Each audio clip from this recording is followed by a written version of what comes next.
এই সোনামণি নতুন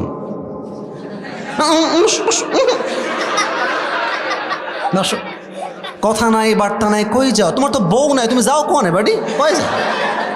না না, খবরদার, কেউ যদি দোয়ার আগে উঠে যায় তার লুঙ্গিটা টান দিয়ে ধরে বসায় দেওয়া লাগবে, তবে লুঙ্গি যাতে খুলে না যায় ভাই। আচ্ছা, আমার দিকে আরেকবার look at my face again, আরেকবার তাকান। আমি দেখতে পাচ্ছি হাজারো মানুষ দাঁড়িয়ে আছেন, আমার মুখে কালো কালো, এটার নাম কি? They are very active but you are not active. আরেকবার সবাই মিলে, আচ্ছা এটার নাম কি? আমারে পাম দিতে হবে না, যা কবেন মন থেকে যা আসে তাই কবেন, বুঝছেন?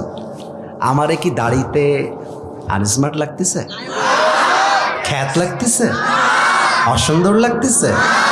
অনেক মেয়ে আছে দাড়িওয়ালা যুবক দেখলে গায়ের মধ্যে জ্বালা পোড়া শুরু হয়ে যায়। দাড়িওয়ালা পছন্দ হয় না, কিন্তু গাঞ্জাখোর দেখলে ঠিকই পছন্দ হয়। আমি কি বলি জানেন? আমি কই কি, যেই মাইয়ের দাড়িওয়ালা পছন্দ না, ওই মাইয়ের জন্য বিটিএস এর হিজড়া ছাড়া আর সেকেন্ড কোনো অপশন নেই। আরে যেই মাইয়া আমার দাড়ির জন্য বিয়ে করতে চায় না, সেইটি তো আমার বাড়ির বউ হওয়ার যোগ্যতাই রাখে না।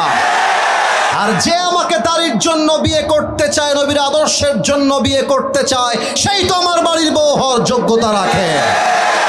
আজকালকার মেয়েদের কথা কি বলবো, টাকার সরকারি চাকরি পাইলে বুইরা টাকলার সাথেও বিয়ের পিড়িতে বসে যায়।